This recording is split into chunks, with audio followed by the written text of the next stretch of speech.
Hello everyone, welcome to Advanced Knowledge Systems and a warm welcome to AKS IAS Academy, which is one of the premier institutions in India, and it offers examination coaching for UPSC CSC, State Public Service Commission, SSC Combined Graduate Level and CLAT examination. About me, I am Sandeep Bhushan Thumala, and my credentials are: I have 10 years of teaching experience for civil services. I take up international relations and internal security and the analysis of the Hindu newspaper. And this session is about the DNA, that is the daily news analysis of the Hindu newspaper of today's, that is of 23rd January 2021. And throughout my session, I would be emphasizing on the keywords and the key phrases from the newspaper, which wherein we will identify the factual, analytical, and conceptual questions which are useful for the prelims of UPSC perspective. And along with that, if you are able to imbibe the keywords and the key phrases in your answer writing, wherein your answers for the mains examinations would be precise and concise, and you would score higher marks in the mains examinations. So the AKS IAS Academy Daily News Analysis will help you to crack both prelims and mains of 2021. And before we get into the DNA of the newspaper, we will focus at the quote of the day. And the quote of the day says that there is no failure. You either win or learn. So whenever there is no success, we should never feel that we have failed. What we have done or what we have experienced when we haven't experienced success is we have learned a new thing. When we do not win, we learn new things, but it is not a failure. So there is no failure. You either win or you learn. And now we'll get into the DNA of the newspaper, and the news which we are talking about is in regards to the union government and the farmers unions. And now this time the central ministers or the union government is making a clear statement to the farmers unions that there will not be any further concessions in the negotiations between the union government and the farmers union. And the negotiation between the central ministers and the farmers union has come to a standstill on January 22nd, 2021, because the union government has made it very clear that there would not be any kind of further concessions beyond the proposals which it has made on January 21st, 2021. The proposal what the union government has made is that it is ready to suspend the three contentious agricultural reforms laws for an year or an 1.5 year. That is for 12 to 18 months. The government was ready and is ready proposal to suspend the three contentious agricultural reforms laws. And now the government is very clear, categorically saying that there will not be any further concessions beyond the proposals of suspending the agricultural reforms laws for 12 to 18 months. And the unions, that is the farmers unions, have rejected the proposal of suspending the three contentious agricultural reforms laws for 12 to 18 months by the government. And the unions, that is the farmers unions, have rejected the proposals, and the farmers unions have also reiterated their demand for the repeal of the three agricultural laws, wherein the farmers unions were demanding the repeal of the laws right from the day one of the agitation of the farmers union. And the farmers unions are not happy with the proposal of the state government, and either this central government, that is the union government, is also making it very clear that no further concessions beyond the proposal of suspending the three contentious agricultural reform laws can be taken into consideration. But on the other hand, the unions, farmers unions, have rejected the proposal of the union government, and they are reiterating that demand which they had it on the day one of the farmers union agitating against the three contentious agricultural reforms laws. That is, the three agricultural reforms laws should be repealed. That is what the demand of the union or the farmers union. And there is no date which has fixed for the next meeting by the union government. And in regards to the farmers protest or the tractor rally to the national capital on the Republic Day, that the police officials have opposed the plan of the farmers unions to parade on the outer ring road of the NCR, and in turn the police officials have presented an alternate proposal for the farmers unions to take up the tractor rally, and that is in the discussion mode.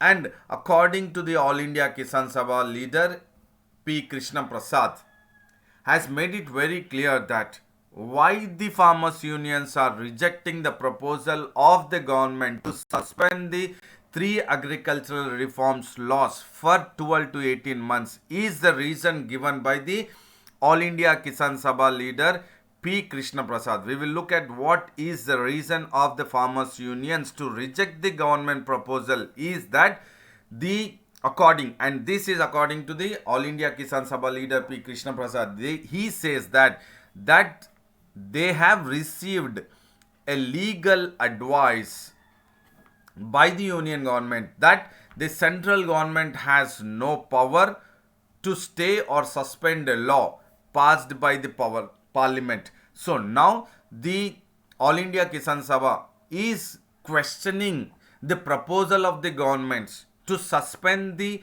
three agricultural laws for 12 to 18 months, wherein earlier the All India Kisan Sabha has received the legal advice by the central government saying that the central government does not have or do not have any power to stay or to suspend a law which has been passed by the parliament. And now the question by the All India Kisan Sabha leader P. Krishna Prasad is that how can the government now come up with the proposal to suspend the law, that is three agricultural reforms laws, for 12 and 18 months, when earlier itself they have got the legal advice by the central government that they do not have the power to stay or suspend, is the big question mark or the big challenge made or put forth by the All India Kisan Sabha leader P. Krishna Prasad. And the center's proposal, what the All India Kisan Sabha says, that it is in violation and it is an encroachment over the powers of the parliament and they cannot be sustained legally. That is what the farmers unions and the All India Kisan Sabha leader is making it very clear why they are not happy or they do not accept the government proposal to suspend the agricultural reform laws for 12 to 18 months is not accepted, is the main agenda of the farmers unions. And there is another news which will be talking about the laws which the Bihar state is certainly trying to come up with various laws which will be under the cyber crime law. And now Bihar state is all set to put an individual or frame an individual and an organizations to the one or to the individuals and the organizations who are making an offensive comments. So whoever, it could be individual or an organization who are making an offensive comments against the government, against the government officials or the government or the ministers, MPs and MLAs, now they would be put or they would be booked under the cyber crime law. So please do understand, this is as per the internal security of GS paper mains or paper 3 of internal security, wherein now the Bihar state is now or is set to use the cyber crime law against the individuals or organizations who are making offensive comments against the government itself or the government officials or the ministers, MPs and MLAs. And the Nair Asnian Khan, IGP of Economic Offences Wing, who also handles the cyber crime, has written a letter to all the principal secretaries and the secretaries saying that the principal secretaries and the secretaries are requested to inform the Economic Offences Wing about any kind of act that and offensive comments are made by the individual or organizations, wherein the principal secretaries and the secretaries can send a letter or request to the economic offences wing and also to the cyber crime that a suitable legal action can be taken against the organizations and individuals who make an offensive comments against the government officials, ministers, MPs and MLAs. So this is the Bihar state which is now certainly using the cyber crime against any offensive comments against government officials, government ministries, MPs and MLAs who are making statements. It could be an individual or an organization. And there is another news which is in regards to the UPSC, that is Union Public Service Commission. And here the Union Government's law officer, this news is in regards to the response given by or the oral information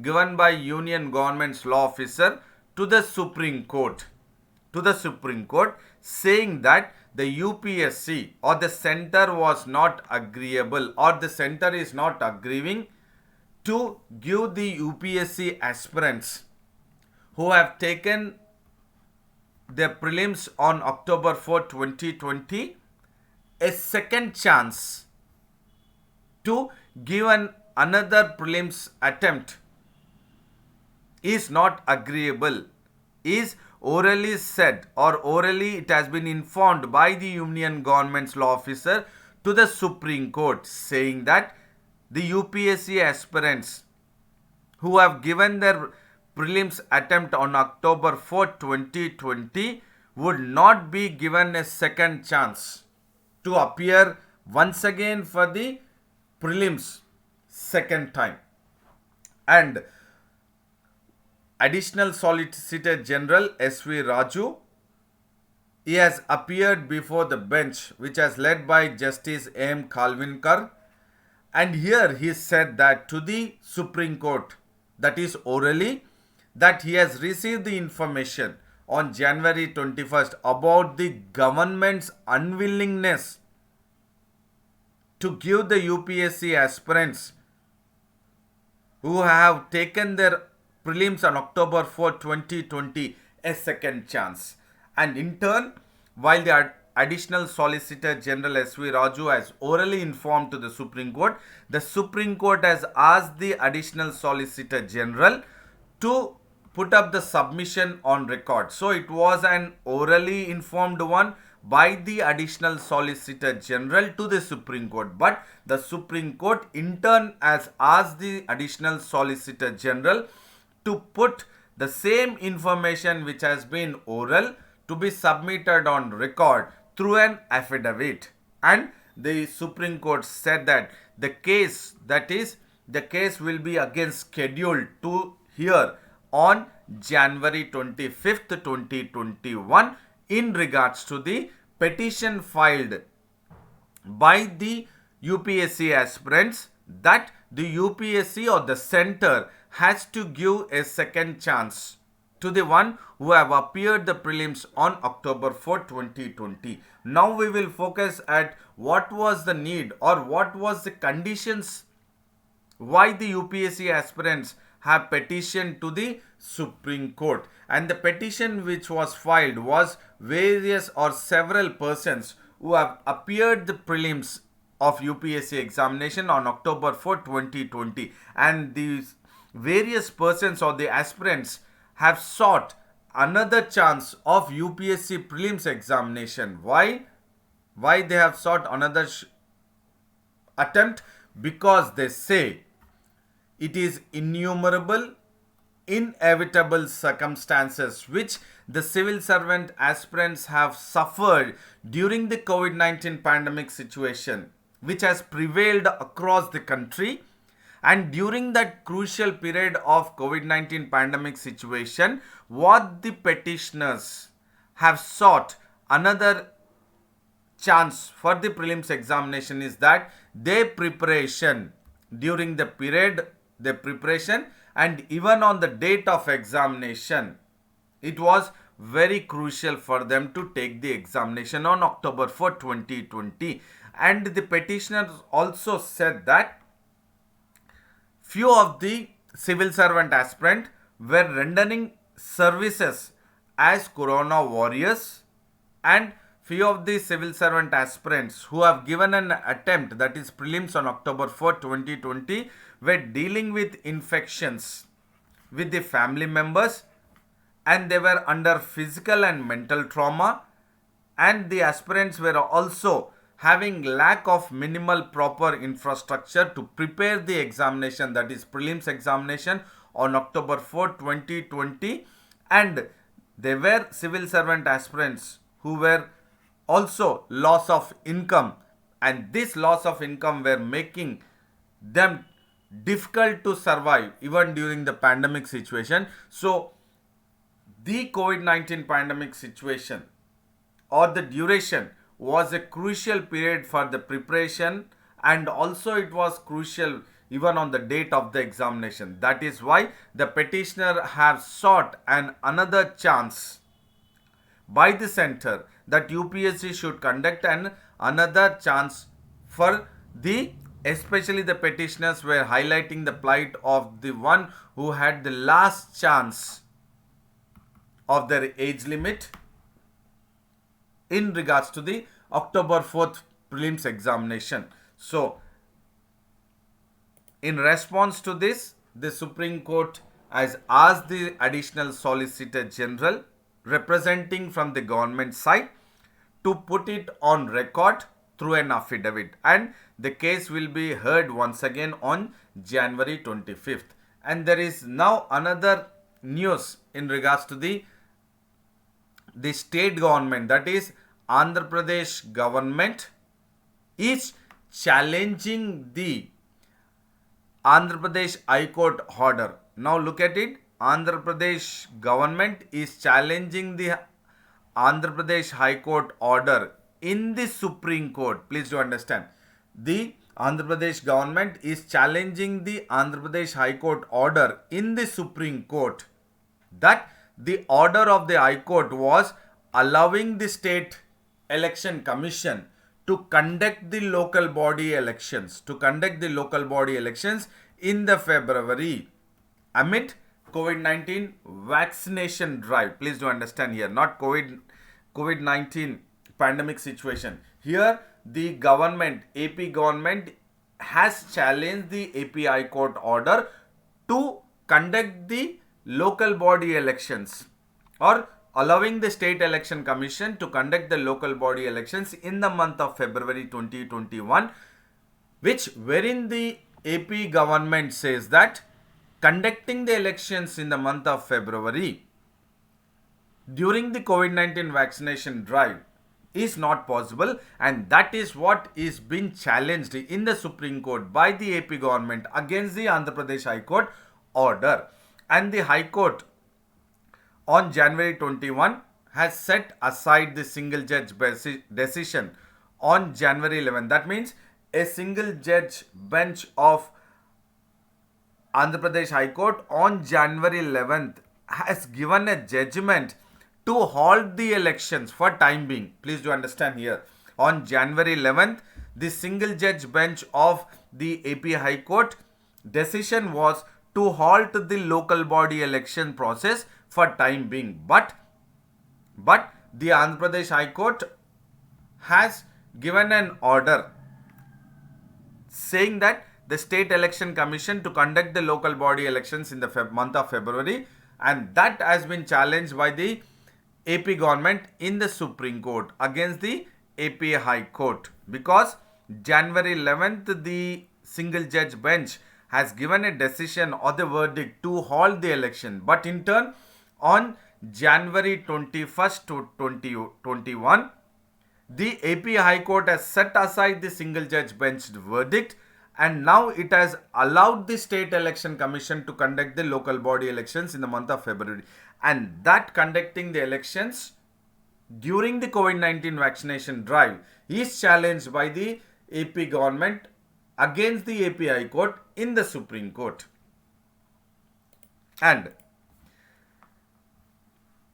the advocate who is representing the government is Mahfouz A. Naski, is seeking a stay on the January 21 Andhra Pradesh High Court order saying that the advocate representing the government has arraigned, that is, he has accused or charged the respondent parties, that is, the government, AP government has accused or charged the respondent parties. Who are the respondent parties? Here it is the State Election Commission and the Andhra Pradesh State Election Commissioner, that is N. Ramesh Kumar. Please do understand here, the AP government, that is the advocate on behalf of the AP government, has accused or charged the respondent, that is State Election Commission, and the Commissioner of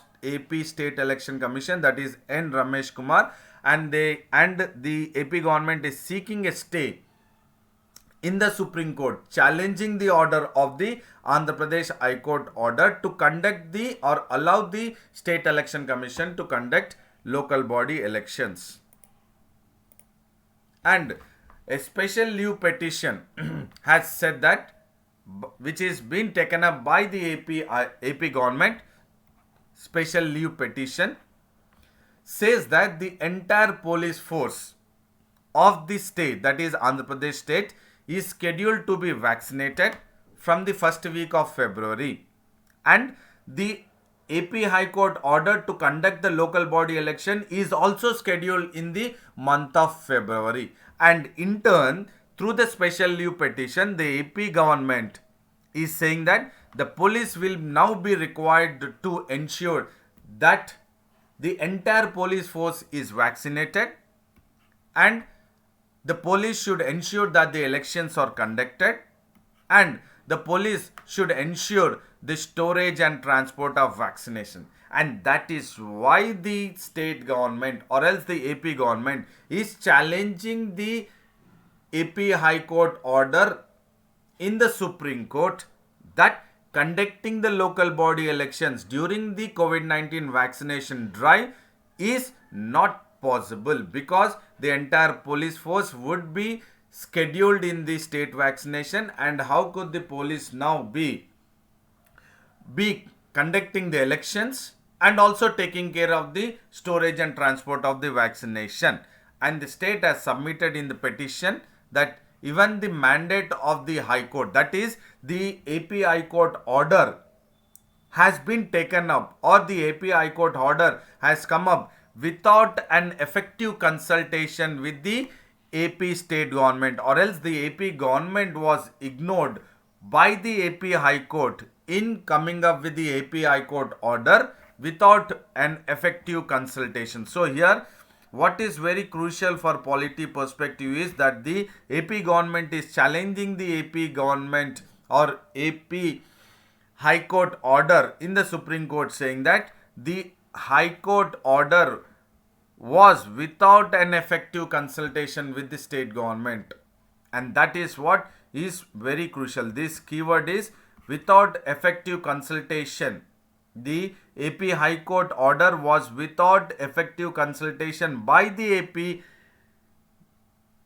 or with the AP government, and that was ignored, and the AP High Court has come up with the order which has been challenged now by the AP government in the Supreme Court. So this is as per the polity. Here what we need to look at is the State Election Commission, whether AP High Court order or High Court order can allow the conducting of local body elections or elections without the effective consultation with the government. So these are the keywords, and this is crucial for polity perspective. So here we have judiciary, executive, and the election processes, that is the Chief Election Commission or State Election Commission. So judiciary is involved here in this entire discussion, executive, that is the government, and the State Election Commission or Election Commission. So it is a crucial information. It looks the just an information, but you have polity perspective wherein you can link and analyze from judiciary point of view. Does the judiciary has the right to pass an order against the government without having effective consultation to conduct the elections? And the another news is in regards to the regulatory framework. So here the RBI has come up with a scale based tighter regulatory framework. So this is as per economy, and we will focus this in regards to the NBFCs, non-banking financial companies, which is again crucial for preliminary examination and also mains perspective of UPSC. And in regards to this, RBI is another keyword which RBI is now suggesting tougher regulatory framework for NBFC sector. So what is very important is now the RBI is focusing very considerable on the NBFCs. Why? Because RBI wanted to come up with the tighter or regulatory frameworks to be tighter. Why the RBI is suggesting the tighter regulatory frameworks onto the NBFCs is the question mark, which is very crucial for the mains perspective. What are the challenges and how RBI is coming up with the measures suggesting the government to come up with the regulatory framework for the non-banking financial companies, that is NBFC sectors. And what are the reasons? Yes, the reasons are what RBI says is to prevent the recurrence of any systemic risk to the country's financial system. So here the key phrase is the country's financial system should not be or should not have a recurrence of systemic risk. And to avoid the systemic risk to the country's financial system, the RBI has suggested the tougher or tighter regulatory framework for the NBFC sectors to prevent the systemic risk. So this is the crucial information for the your conceptual understanding of the linking of the RBI to the NBFCs and how RBI is suggesting the tighter or the tougher regulatory frameworks to the NBFCs. Why? What is the reason? The reason is to prevent the recurrence of systemic risk to the country's financial system. And the banking regulator, that is RBI, has released a discussion paper on the suggestion of the regulatory framework that is called as the revised regulatory framework. And now this revised regulatory framework is formulated or designed on a scale based approach. So here another keyword here what we need to focus, that the RBI has suggested the tougher or regulatory framework for the NBFC sector to prevent any kind of systemic risk to the country's financial system is based on the scale based approach. So this is the keyword. Systemic risk is the keyword to avoid, and how to avoid it? By formulating tougher regulatory framework through scale based approach. This is the keyword. Please do understand, the RBI wanted or suggesting the regulatory framework, tougher regulatory framework by formulating scale based approach, and they are seeking comments within a month.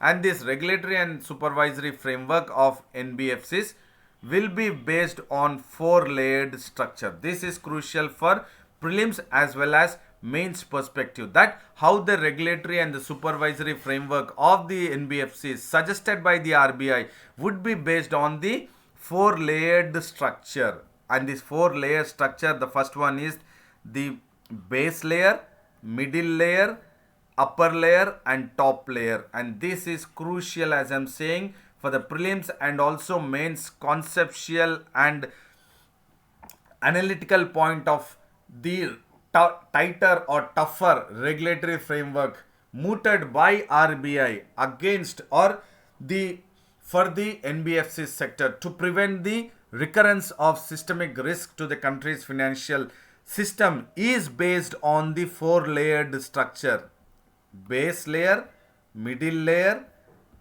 upper layer and top layer. So when we are talking about the base layer will constitute NBFC BL, that is base layer. Middle layer is NBFC ML, that is middle layer. Upper layer is NBFC UL, that is upper layer, and then you will have the top layer, which constitutes the four layered structured, which will be part of the regulatory and supervisory framework by the RBI onto the NBFC sector.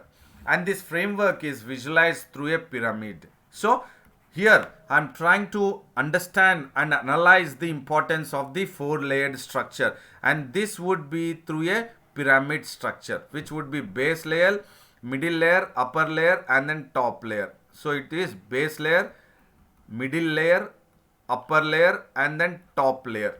So the bottom of the pyramid, now we are talking about the first one. The bottom of the pyramid will consist of non-systematically important NBFCs. So please do understand, the bottom will be now consisting or classified as the non-systematically important NBFCs. This is crucial for your conceptual understanding. This is very important for prelims as well as mains examination. The regulatory framework mooted by RBI onto the NBFC sectors. So the base layer will be non-systematically important NBFCs, which will be NBFC ND, NBFC P2P, and then lending platforms NBFC AA, NOFHC and type 1 NBFCs. And the next layer, which is now the middle layer, which will be called as or classified as systematically important NBFCs. This is the middle layer, which will be classified as systematically important NBFCs. So here, what is the difference between the bottom layer and middle layer is, bottom layer is non-systematically and the middle layer or the next level to the bottom level is systematically important one, and this will be part of NBFCs ND, systematically important NBFCs, deposit taking NBFCs, HFC, IFCs, IDFCs, SPDs and then CICs. And then the next layer will be the third layer, which is the upper layer, which is called as systematically significant. So the third one is systematically significant non-banking financial companies. The third one, that is base 1, the next second, third, and then followed by the top will be the fourth one. And here when we are looking at the upper layer, which will be the systematically significant NBFCs, this layer will have large potential of, please do understand, which layer is having the large potential of systematic spillover of risk and the ability to impact the financial stability is the upper layer. Please do understand, upper layer of the four layered structure of the NBFC system, which the RBI is mooting through the regulatory or tighter or tougher regulatory framework. Which among the layer is correct in perspective to the layer which has the NBFCs layer which has large potential of spillover of risk and the ability to impact financial stability is the systematically significant layer, which is the upper layer of the pyramid, which is part of the tougher regulatory framework mooted by the RBI for the NBFC sector. Please do understand, this is prelims perspective and mains perspective, and there would be an extent of regulatory framework for the NBFCs NDs, and now this extent of regulatory framework for the NBFCs will be applicable to the base layer, that is the bottom layer, and this will also be applicable to the middle layer, that is from the bottom, the first and the second, the extant regulatory framework will be applicable to the non-systematically important NBFCs and to the systematically important NBFCs.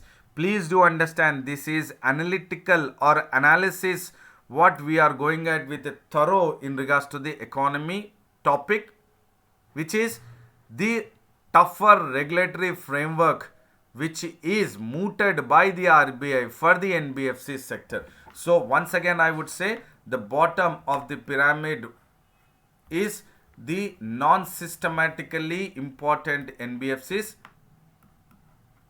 and the next one is the middle, and then the lower level or upper layer, and then the top layer. So the bottom is the non-systematically important NBFCs, and then the middle is the systematically important NBFCs and others, and the third one, that is the upper, is the systematically significant. And the extent of regulatory framework for NBFCs NDs will be applicable to both the base and the middle layer of the NBFCs, and the NBFCs residing in the upper layer will constitute a new category, and now the new category is the top layer here. So you have the base layer, middle layer, upper layer, and here if you look to taking very clear about the base layer, they are the non-deposit taking NBFCs, P2P lending platforms, and we have discussed others.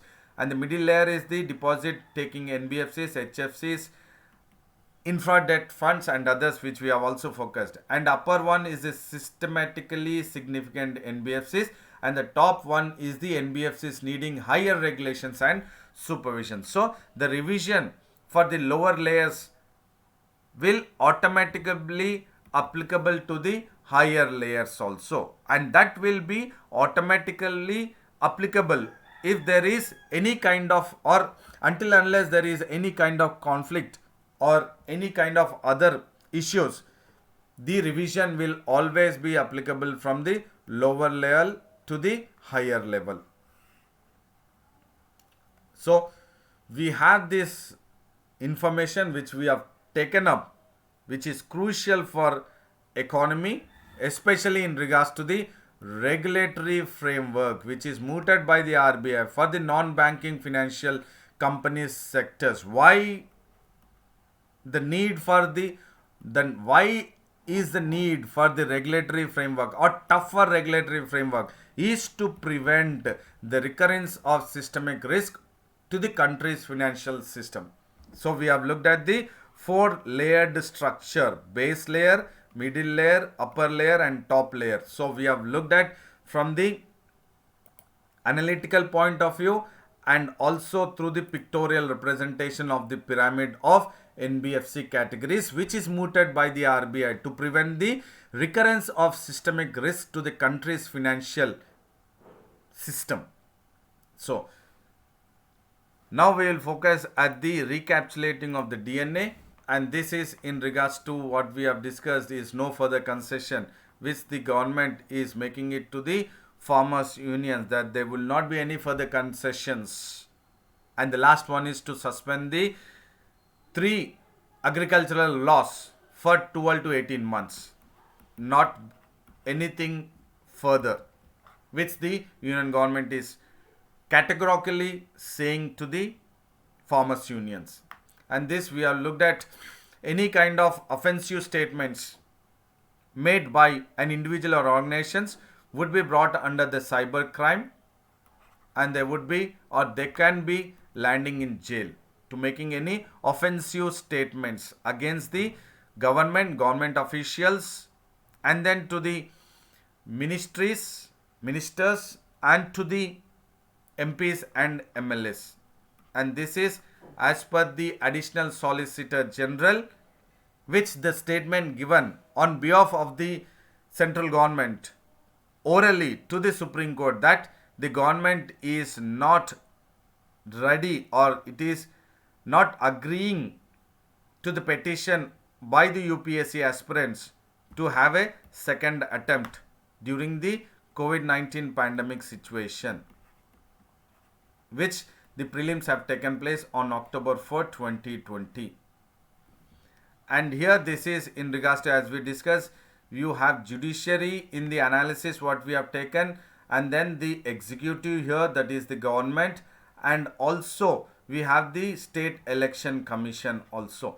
So this is a crucial information which you can take it for the as a polity perspective, how it is important that judiciary is involved, executive is involved, and the state election commission. And this is as per the economy which we have focused or analyzed from both prelims as well as mains of UPSC perspective. That is the tighter regulatory framework mooted by the RBI for the NBFC sectors. So it is crucial for prelims as well as mains economy paper also. So I hope this session was informative, knowledgeable, and also macro level and micro level preparation for both mains and prelims UPSC perspective. And I say a very big thank you to all, good luck to you all, and then do maintain consistency, stick to your schedule, and take care of your physical health and also the mental health. And do not forget to like the video, share the video, and subscribe the AKS IAS Academy English Medium YouTube channel, and also have access to the website and also to the Telegram link of AKS IAS Academy, that is Advanced Knowledge System. And then see you again with DNA at AKS IAS Academy. Till then, thank you, take care, and goodbye.